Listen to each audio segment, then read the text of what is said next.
ladies. Thanks for joining. I am Siafra. I'm one of the money mentors here at Women's Wealth. However, prior to being an IFA, I spent 25 years working in a corporate environment. I'm an expert in negotiation, and I specialise here at Women's Wealth in clients who are managing life within a corporate environment. So I'm joined here today by Verity Brown, another one of the money mentors here at Women's Wealth. I'll just ask her to introduce herself. Hello, my name's Verity. I work with a range of women, but I do specialise in working with women who are part of the LGBT community.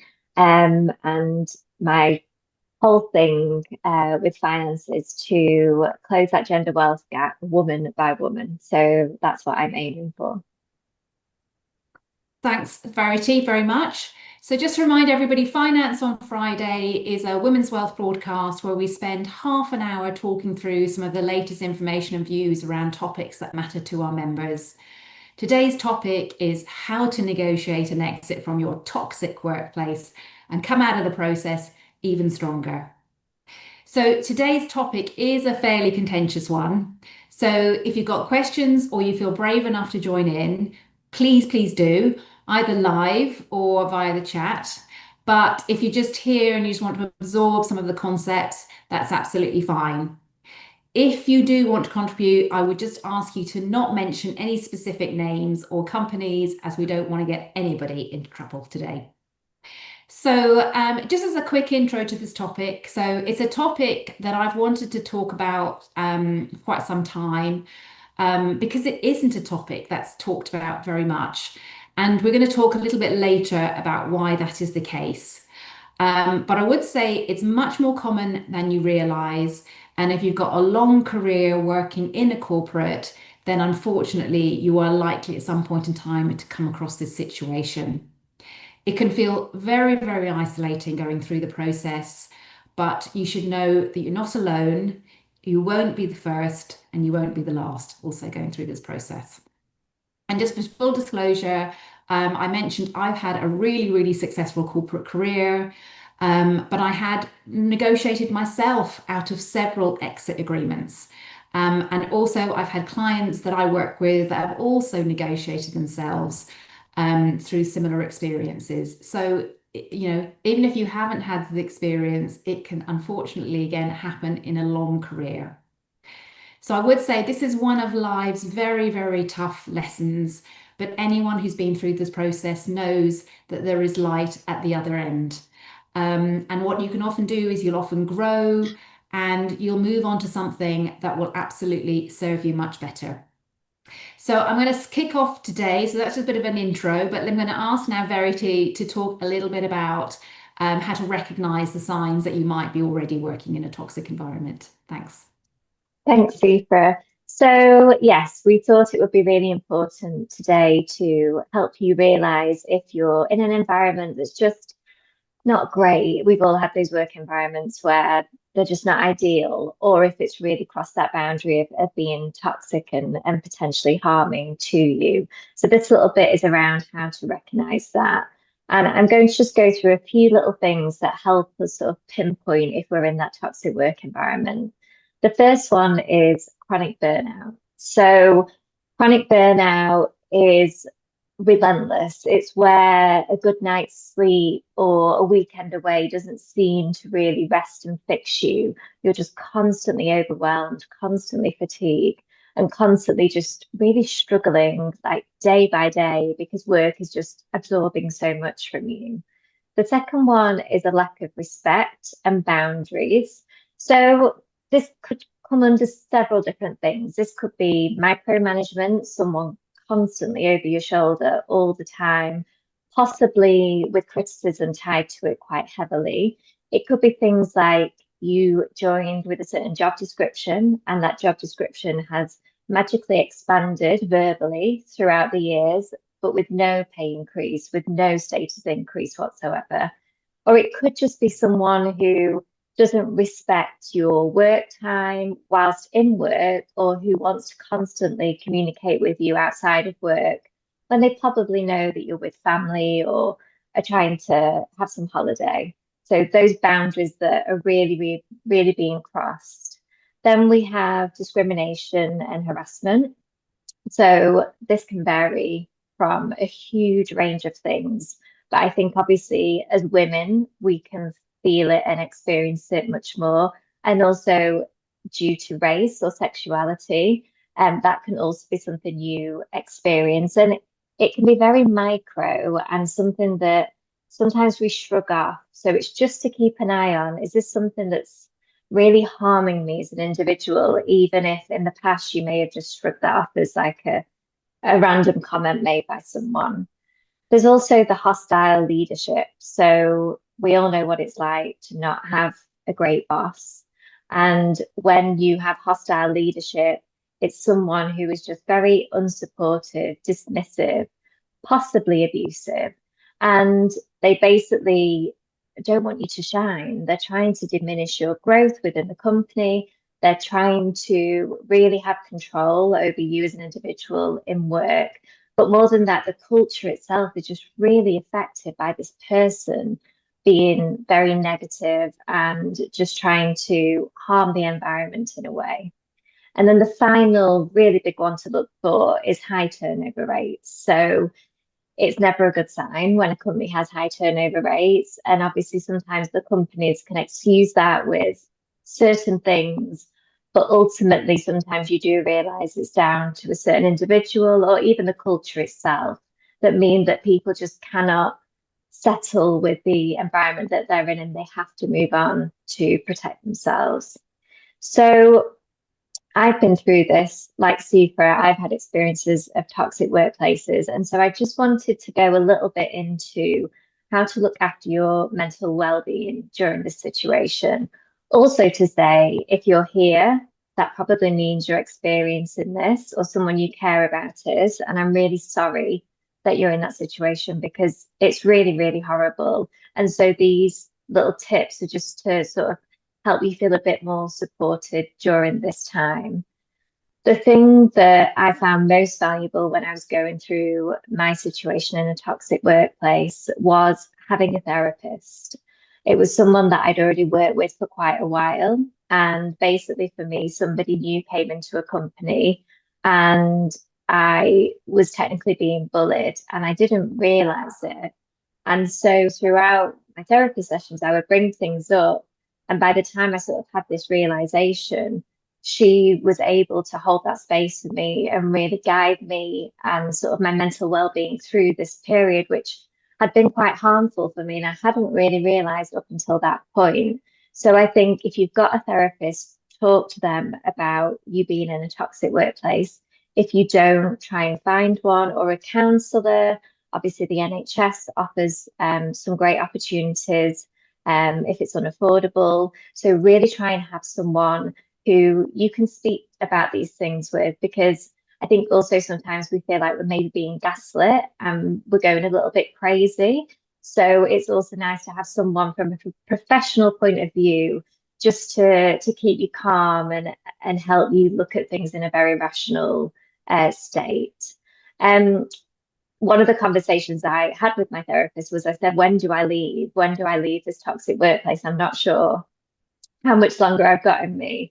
And she said, well, it's really the body that tells you when you need to leave. And she listed about 10 things, physical symptoms, and I had them all. And I was like, oh gosh, okay, maybe should have left a little while ago. And the reason I mention this is it may seem fluffy, but don't ignore, your body. See if it's going to go over the more practical elements of really how to walk away from a toxic workplace. But just be very aware of what your body is telling you. And those common things are like fatigue, hair loss, digestive issues, sleep disturbances. But then I had some really weird things, like I would get little eczema flare-ups on particular parts of my body.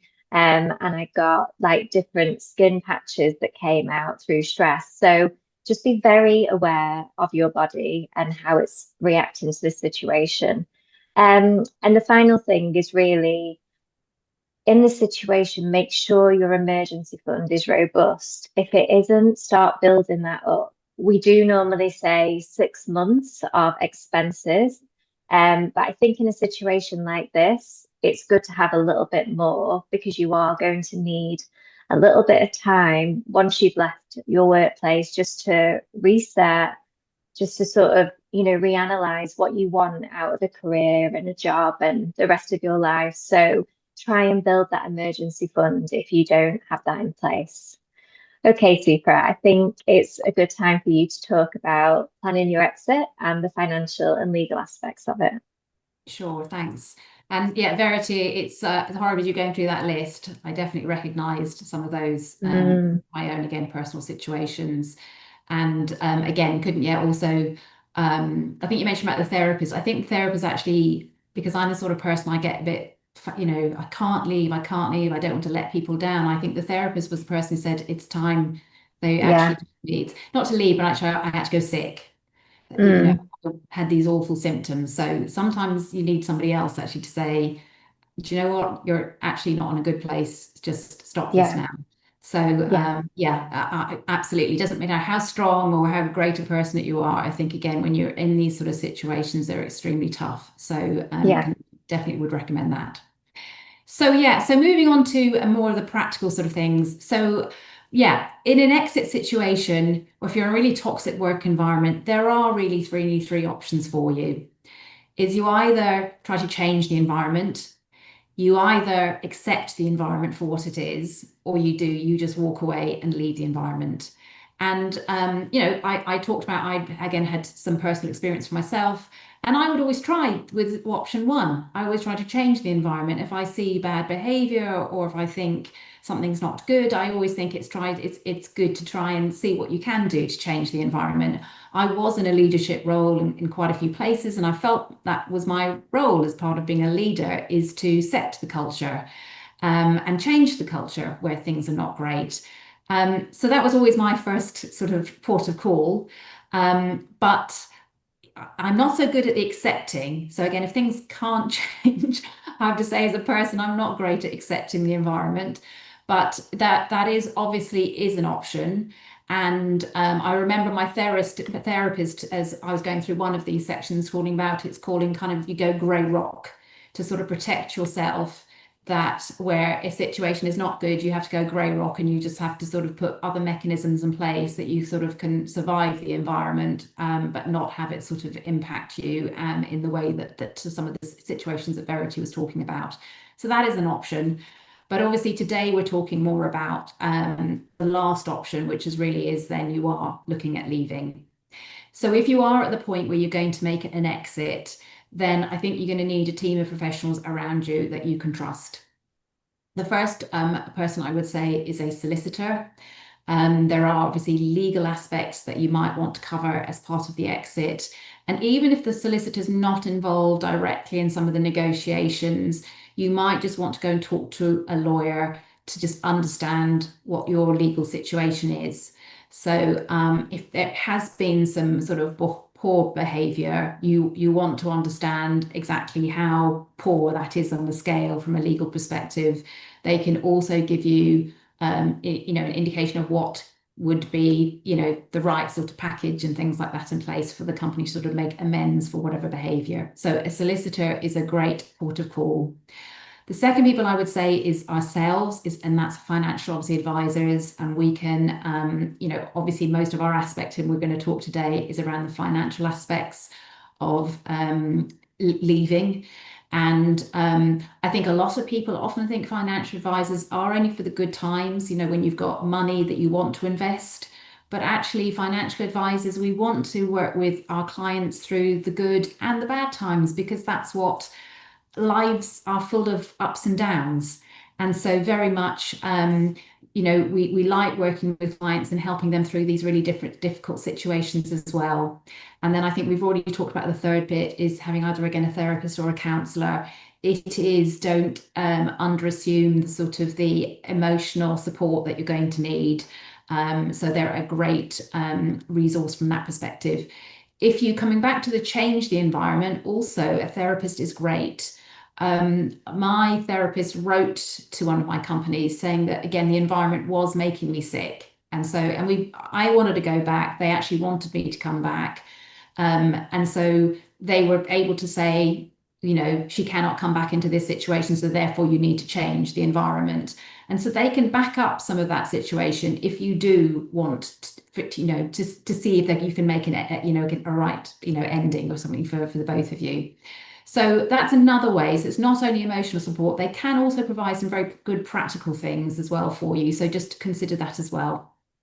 So you get into the negotiation. So just a couple of tips from my 25 plus years of negotiation. So just let me give you like 3 top tips on negotiation. So the first one is planning. So planning gives you power. And what you'll find the difference between experienced and inexperienced negotiators is that experienced negotiators plan much, much, much more than inexperienced negotiators. It's not like you become more experienced and then you kind of think, oh, I can wing it a bit. It's completely the opposite. Negotiators really understand the value that planning is, that will give you power. And so therefore planning is so important.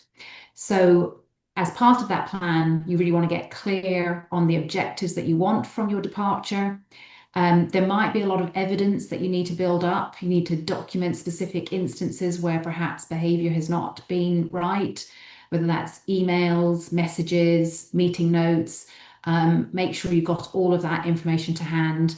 As I mentioned, you've already spoken to your lawyer. So again, you understand maybe any of the legal situation. And again, you may again have spoken to a financial advisor, and also you've gone through all of your numbers. And so you understand all the financial aspects. So having gone through that process will give you power and will give you confidence when you have to go into this very high stakes negotiation. The second rule of negotiation is doing something which we call double think. And when we do double think, what we do is we actually look at what the other party and what would be acceptable to the other party. And from that, you can then start to see how you can find an exit from this situation. So again, maybe knowing if other people have been through a similar process, what sort of similar deals they got, what was acceptable, what was not acceptable. All of that is very, very useful for you. And then the last thing that negotiators do, experienced negotiators do, is that they role play. So you're probably going to be pretty worried. It's not the sort of a negotiation that we go into very often, and thankfully. But maybe by playing the role of yourself and actually, and sometimes also trying to say, right, get somebody to play the role of and be the HR person that you're probably going to end up negotiating with. It will make you sort of feel like what it's going to be like in the situation and how difficult it's going to be in the situation. So having done it once before or a couple of times before, playing maybe both roles will also help you and give you power. And will just sort of like, you'll just be much better prepared for when you've got to go into the situation. So obviously in the negotiation, you want to be calm and confident. You have to advocate for yourself. You want to be able to explain why you want whatever you want. Do expect to be treated professionally and at the same time act with professionalism yourself. What I always say in negotiations, you're probably both pissed off with each other, but what you want to do is try and ignore all those irritators and focus on the big ticket items. At this point in time, you've both decided that you're going to walk your separate ways, so you just want to do it in the sort of the easiest, most painful situation as possible. And if you don't think you're getting treated right, or they're not listening to you, which unfortunately does happen in some situations, again, because the leadership is very, very poor in this situation, then you will need to get representation. So quite often, again, the negotiations, you can do the negotiations yourself. And sometimes companies like that because they don't want to get lawyers and it to get all too formalized involved. But again, and that's okay if you feel like you're able to do that. And if the company is taking you seriously, if they're not, get formal representation and just go down that route. So let's just go quickly now through some of the aspects that you're going to have to do as part of the negotiation. So first of all is severance pay. So you may be eligible for severance pay. That amount can vary. So you're going to make sure you want to negotiate for a fair package. So again, this is something your solicitor can help in terms of what is fair. We can't talk to individual circumstances here today. Also, depending where you're based and things like that, and what industry you're in, a fare is going to look very different in the same way as also what level of role that you've been playing at is also going to have an impact on all of those sort of things. So make sure you get payment for any unused holiday or sick leave. That's important to make sure that those sort of situations, everything is sort of tidied up in negotiations. You want to think maybe if you've got any stock options or equity. If you've got stock options or equity, you want to know what the vesting terms before you go into the negotiations. If you're being forced to leave really from a company that you don't really want to, you might want to include that into the negotiations, so that maybe they may enhance some sort of severance pay for you because you're going to lose some stock options as part of your exit. So that's something to also to think about. Finally, something again I've certainly negotiated is an exit bonus. If your company asks you to stay for a period to help them with any transitions, like how again are you supposed to stay motivated in an environment that's really not good for you? Well, the company can make you stay motivated by providing some sort of exit bonus for you. And again, I have definitely had companies that have been able to do that. And they, in some situations, that might be something that will be acceptable to the company. If the company's not keen on giving like large payouts and things like that, then there are also some softer things that you can negotiate. That includes things like relocation assistance, maybe career support, retraining. So particularly if you kind of feel like it's, you want to make a change in career. So consider about asking some of those things, and often those are things that a company is quite happy to pay for. Rather than big sort of severance sort of pays. So again, that's a sort of a softer thing that you can certainly ask for. So let's talk about a very important area, and this is where one that we can certainly help with, and that is around tax and national insurance. So you're going to pay tax on any unpaid wages, any holiday pay, any bonuses, payments you receive instead of working your notice, and severance pay, but you're not going to pay tax on any contributions that your employer makes to your pension scheme as part of your termination payment, or on legal costs related to the settlement, again, that the employer pays directly to your solicitor. So those are two really important things to consider as part of the negotiation. You should also receive £30,000 tax-free of any combined statutory redundancy pay and sort of additional redundancy pay or enhanced severance package. So, really, really think about the tax, think about the pension contributions that you can make, and make sure you include legal costs in any settlement that you make. And so certainly for clients that I've had, I have, helped them with some of those calculations so they know exactly how much money they're going to receive. And we've modeled different scenarios about them putting more money into their pensions and things like that, and sacrificing some of their severance pay into their pension. So it's something that's really worthwhile looking at. So the next area is around references. So again, you want to, as I said, make sure that you get in the agreement something included around references. You want a good reference coming out of this company. You don't want anyone talking badly about you at all. At the same time as the company will probably expect something, sort of a similar approach from you. So again, this is the sort of decided that you're going to agree to disagree, and you're just moving on and just want it to be over at this point in time for like the best for everybody. But as I said, a reference is really important. Obviously, any new employer is going to ask for a reference, so make sure you get a reference included as part of that agreement. And then the final point is there will be an agreement that you have to sign. And that is the reason why actually people mostly don't talk about this thing. As part of that agreement, you'll probably have to agree that you're not going to take any further legal action. And again, that you won't talk unfavorably about the company. So it's going to be legally binding. As I said, you want to, at this stage, try to leave on the best terms that you possibly can. You're making the best out of a really bad situation. So just make sure you honour the intent of this agreement moving forward, and just be really professional about it. So that's a little kind of recap on some of the things that are going to come up and through the negotiations. Verity, let's talk about what happens next. How do you pick up the pieces? We'll end on a positive. But I just want to say we've had a comment in the chat, someone saying that wish I had access to this information before being here several times.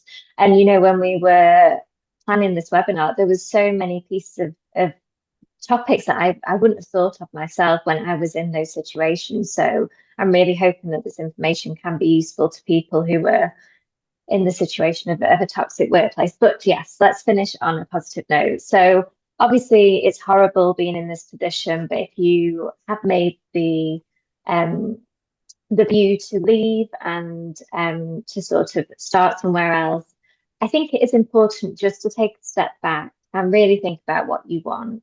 I think when anything like this happens in life, it's a chance to reassess. And so I think for me, I needed a couple of months just to readjust to just feeling myself again. And then I started, looking for other things. But, do you want to stay in the same career? Do you want to stay in the same career, but you want to move sectors, or you want something working from home, or you want to relocate, or maybe you want to sidestep, or you want to take a pay cut and follow a passion that you have. And I think, again, this is where financial advisors come into play, because we can look at everything and we can say, okay, this is what you currently have. This is maybe what you'd be on if you change career to follow a passion that you have that's paid less, and we can work those things out with you, really get you to see a full view of your financial future so you feel at ease that this is a choice you can make without jeopardizing your financial foundation. And I know that I mentioned it before, but really think about that emergency fund, start building that up, because that is going to be absolutely vital in how your mental well-being is during this time, because you've got so many things to worry about. We don't want to add money to that as well. So really build up that emergency fund. So I think we've kind of covered everything. But I want to know if there are any questions from anybody, please put them in the chat, or if you want to turn your mic off and ask us, you can do. Siafra, I think in the chat we have at what point, what signs are there that you need a solicitor involved? It seems like a big step to make it a legal matter. Can you take that one, please? Yeah, so even if you're exiting fairly, in a fairly neutral situation, you actually will need a lawyer. So there will always be some sort of settlement agreement. If there's going to be a sort of severance pay, there normally is an agreement, and then so the company will normally pay. But it does so. There normally is a lawyer, at least somewhere in the process, to draft it. And also, you cannot use the company's lawyer. So normally there will be a lawyer. But I do think a lawyer is important for those more serious. I mean, obviously, you talked about sexual harassment, discrimination. Those are big topics, and you're definitely going to want to have advice on that sort of situation. But because I think, again, as you said, you don't, you can have a lawyer in the background, and as you said, they don't have to be form part of it. But I do think it's really important to, we're not experts in the legal situation, and you know what, if your gut is sort of saying something really doesn't feel right here, then I at least go and talk. As I said, most lawyers at least talk to you for an hour or something, just again, the same way as a financial advisor will come and talk to you before you sort of sign up with anything. You could probably just go and have an exploratory conversation with a lawyer to see whether you've even got a case. And then, as I said, you've got an option, and you can just see how you get on with the company at that point in time, and then maybe come back to them later on. So I would say it is a big step, but um, it'll help you'll know exactly the situation you are. So I think it's an important one to also to get professionals involved where needed. This might be one where you do need one. Yeah, I think that's really, really good advice. I don't think we have any more questions, and we are at the end of our time. So, Siafra, I'm going to let you wrap this up for everyone. Great, thank you. Well, look, I hope you've enjoyed it. We did talk about the signs about recognizing what when you're in a toxic workplace and what it can feel like. We talked also about the how to plan your exit and the financial aspects. And then obviously there is a reinvention process. As I said, there is light at the end of the tunnel. Um, so I think we got one more question quickly. So if Yeah, people will hang on, someone's I mean, I'm happy to hang on if anybody has some questions and things that here. Um, oh no, it's just yeah, from someone's I'm trying to change made a the comment. yeah, Yeah, I I can think see trying it to change change. toxic culture can be high risk and lead to further bullying. And I think this is why the points that you made, Sifa, about the options that you have, I think you have to take into account what you can handle as well. Some people are just, willing to take more on that could affect them deeply, whereas others know that I have my boundaries and this is the level that I can cope with right now. And so I think, that's why those three areas were really helpful in understanding, Yeah. the options that you have. Yeah. So yeah, this is why it's so isolating because Mm, you're looking like the problem, and actually it's the company that's the problem. So that's again mm. why it can feel so difficult. Eli's got a good one. Should you suggest raising a grievance before considering an exit? Yes, potentially. Yes, that's again around. Potentially there's HR involved and everything, and certainly through to my exits, HR did for example they did an investigation, so I did I went to an ombudsman straight in a sort of situation I was, but it could be you could do an HR grievance or you could go through an ombudsman situation, so that's absolutely some of the process. So yeah, understand how the company works, and obviously yes, do follow the processes they would expect you to do if you want to sort of make that change. So as I said, obviously when we get to the exit, unfortunately, we've gone through all of those options and we've exhausted all of those options at that point in time. So any other questions, or will we close for today? I know we've run over a little bit. Well, I'll close. If anybody wants to hang on, I'll hang on for a little bit. So if anybody has any other questions, I'm sure myself and Verity can hang on. But I just want to say, Mhm. for those of you that need to go, but here, thank you for joining myself and Verity today. We do hope you found the session useful. Just to remind you, you could all join Women's Wealth free for signing up to our Enable membership today, and then you get access to all of our carefully curated content. We've got courses on how to invest, resources how to manage your money and create your fabulous financial future for yourselves. And just remind you, we're authorised and regulated independent financial planners. And for those who need a more one-to-one service, you can upgrade your membership to suit. Quick reminder of future events. We've got our next finance on Friday at 12 o'clock.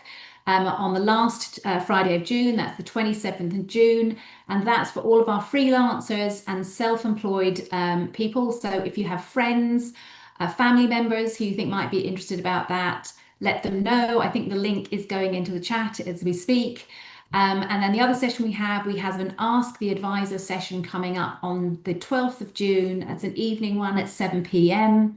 So if you've got a burning question that you want to ask, email www@womens-wealth.co.uk, or you can just show up on the day and ask right there. So it doesn't matter if it's budgeting, investing, planning for your future.